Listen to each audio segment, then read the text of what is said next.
یہ نظریہ ہمارا ہے، ہمارے پیغمبر نے خدا کی ذات کو دیکھا ہے، ہمارا نظریہ ہے، ہمارے پیغمبر نے خدا کی بات کو سنا ہے۔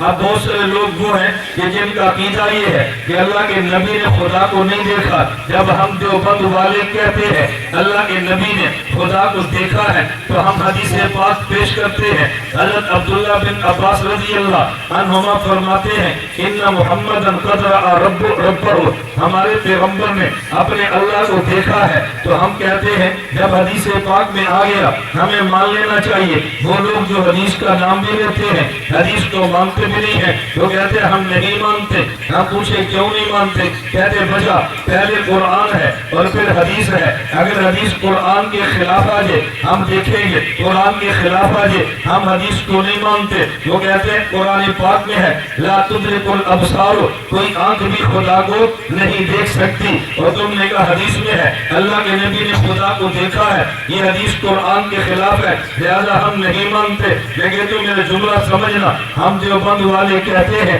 خدا کی قسم کوئی حدیث پیغمبر کبھی قرآن کے خلاف نہیں ہوتی، ہاں البتہ کبھی کبھی قرآن کے خلاف نظر آتی ہے۔ اگر حدیث پیغمبر ہو قرآن کے خلاف نہ ہو اور قرآن کے خلاف نظر آ جائے تو اہل نظر سے نظر کا علاج کرو، یہ قرآن کے خلاف نظر بھی نہیں آئے گی۔ دیوبند والوں کے پاس اہل علم کی دستگاہ بھی ہے، دیوبند والوں کے پاس اہل نظر کی خانقاہ بھی ہے، ہم عقیدہ بھی دیتے ہیں اگر قرآن کے خلاف نظر ہے تو نظر کا علاج بھی کرتے ہیں۔ وہ کہنے لگا ہم حدیث کو نہیں مانتے کیوں یہ قرآن کے خلاف ہے۔ میں نے کہا ہم رائے بینڈ والے ہیں، ہم تبلیغ والے ہیں، ہم پر دعا نہیں دیتے، ہم تجھے دعا دیتے ہیں اللہ تجھے ہدایت دے، ہدایت کے بعد جنت میں جگہ دے۔ فوراً کہا جی آمین۔ میں نے کہا جنت میں جا کے تم اللہ کا دیدار کرو گے؟ کہا جی کریں گے۔ میں نے کہا کہاں لکھا ہے؟ کہتے حدیث پاک میں لکھا ہے رسول اللہ صلی اللہ علیہ وسلم نے فرمایا کہ جنت والے جنت میں جا کے اللہ کا دیدار کریں گے۔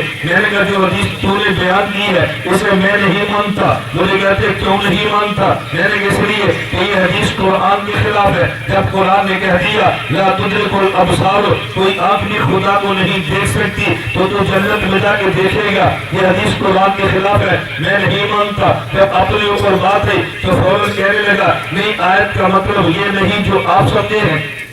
میں نے کہا آیت کا معنی کیا ہے؟ کہتے ہیں آیت کا معنی یہ ہے کوئی آدمی زمین پہ رہتے ہوئے خدا کو نہیں دیکھ سکتا اور میں دیکھوں گا تو جنت میں جا کے دیکھوں گا۔ میں نے کہا تو جنت میں جا کے دیکھے گا، اور آیت کا معنی یہ ہے کہ زمین پہ رہتے تو خدا کو نہیں دیکھ سکتا۔ تو ہم نے کب کہا ہے ہمارے پیغمبر نے زمین پہ رہ کے خدا کو دیکھا ہے؟ ہم بھی تو کہتے ہیں ہمارے نبی نے عرش پہ جا کے دیکھا ہے۔ نعرہ تکبیر، اللہ تکبیر، علماء دیوبند زندہ باد، علماء دیوبند زندہ باد، علماء دیوبند زندہ باد، علامہ مولانا محمد الیاس گمن زندہ باد۔ میں نے کہا ہم نے کب کہا زمین پہ دیکھا ہے؟